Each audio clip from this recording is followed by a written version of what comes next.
To customize your YouTube channel layout from most YouTube desktop screens, click on the profile image in the top right hand corner and go to the YouTube Studio. From here, down the left hand navigation panel, you should see a customization link. Click that and you'll be able to set up your channel trailer, featured sections, featured channels, profile picture, channel banner, video watermark, channel about section, channel links, and more. Let's do this.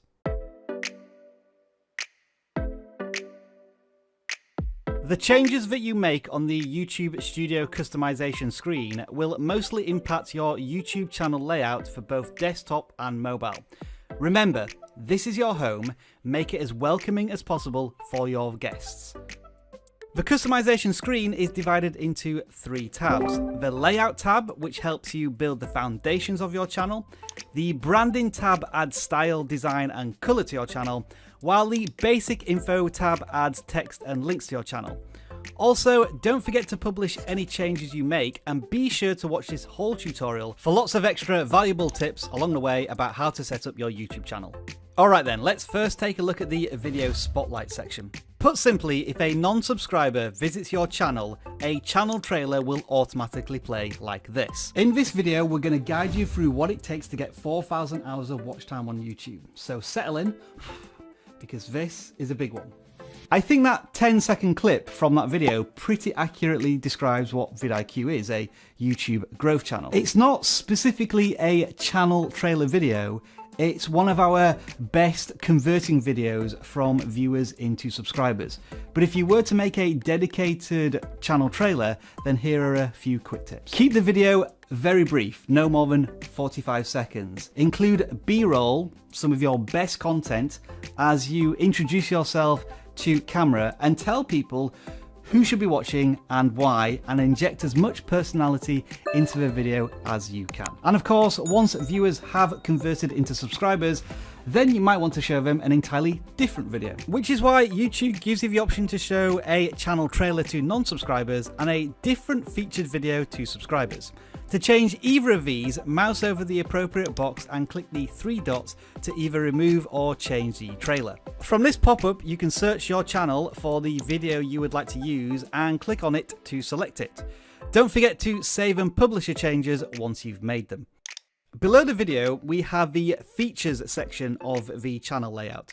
These comprise mostly of playlists or a collection of videos, and here's a pro tip for you. Create a playlist that welcomes someone to your channel and shows the viewer what type of content you make. Here we've gone for some vidIQ walkthrough tutorial videos and guides on how to get 1,000 subscribers and 4,000 hours of watch time.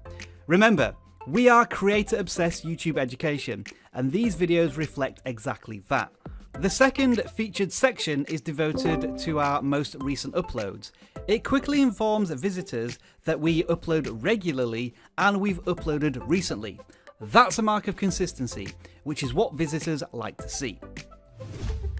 To start tinkering with this section, from the Customize Page Layout tab in the Studio, scroll down to the Feature section. This will show you all your current sections. You are allowed a maximum of 10. To reorder these, click and drag the icon to the left. You can add a new section from the top right. Sections include recent uploads, popular uploads, live streams and channel sections that we'll come back to later. In this example, we are going to add a new playlist, which is very similar to adding a featured video. This new section will be added to the bottom of the list where you can click and drag to place. For each section, you can use the 3 dots to edit it. In some cases, it will allow you to change the playlist. You can also view the playlist that you've placed in the featured section. And while we're here, here's another pro tip. If you are going to add a playlist to a featured section, make sure to write a description for that playlist. It will be displayed in the featured section on your channel layout, adding more context to the content you're trying to show your visitors. The featured channel section down the right hand side here has been around on YouTube for years. However, I have both good news and bad news about this. The bad news is it's going away as it appears now at the end of 2020. But the good news is you can now add it as a featured section on your channel. From this pop-up, you can change the title of a section, as well as search for any channel on YouTube and add it to your list. Once in the list, you can click and drag to reorder or remove a channel from this section.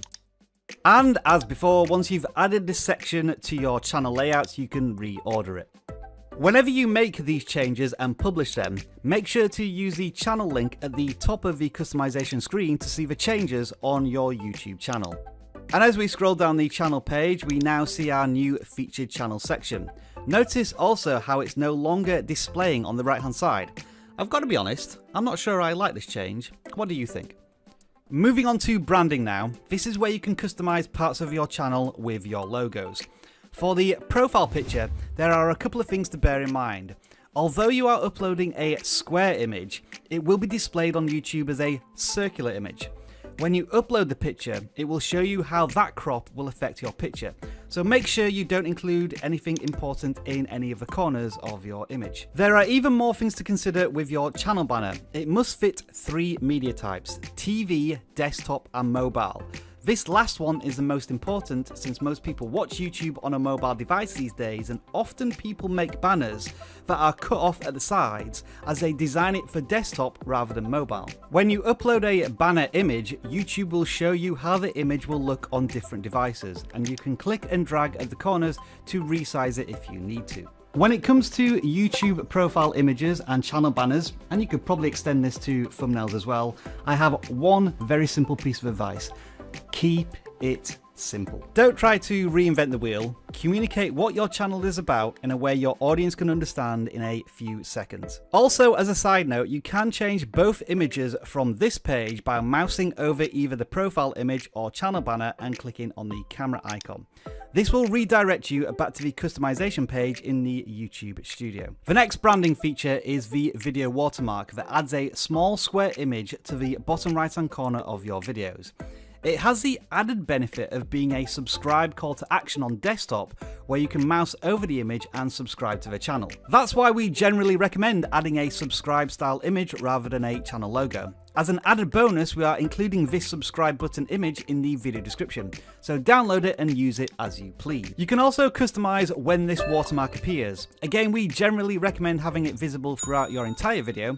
Give your viewers as much opportunity to subscribe as possible. Now then, let's move from video watermarks and branding to basic info, starting out with the most basic of all things, your channel name. While it is now super simple to change your channel name from here, you have to bear in mind the impact it has on your Google account. That's because if you have a personal YouTube channel account and you change the YouTube channel name, that can actually change your Google account name. However, if you have a brand YouTube account channel, changing the name for your channel doesn't impact your Google account. Yes, I know that sounds really confusing. As you might expect, this takes a little bit of explaining, so we have put together a dedicated video over here. Make sure to check it out.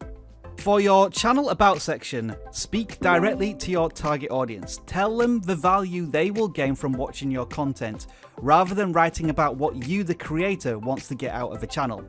Also, make sure to include some keywords that relate to your content, and note that you have 1,000 characters to play with. You can also translate your channel name and about section, but as of time of recording, you have to do this manually. Next up, you can add links to your channel banner if you want to promote your website, other social media platforms, and so on. The first link is super important, and I'll show you why in a second. From here, you can reorder the links as well as adding and removing links if you need to. You are allowed a maximum of 5 links on the channel banner, and on your desktop YouTube channel page, they look like this. Notice how only the first link includes text. That's why it's so important. And notice how we've used graphics in the channel banner itself to promote this link. The reason we can do this is because this part of the channel banner is cropped out on mobile devices. In fact, links don't even appear on the channel banner. They are hidden deep down in the about section of your channel. And now for the final piece of this puzzle, your contact email. Again, some very simple advice here. Don't make this the same email as your YouTube account, as this might present a backdoor way to hack into your channel. We do hope you found this guide useful. After all, here at vidIQ, that's our mission, to educate you on your YouTube journey. And if you want more content just like this, make sure to subscribe and check out the Beginner's Guide playlist over here. And if you want to grow your channel with awesome analytics and actionable steps, then download vidIQ. We've got a little showcase video down here which shows you exactly what we can offer you. Enjoy the rest of your video making day.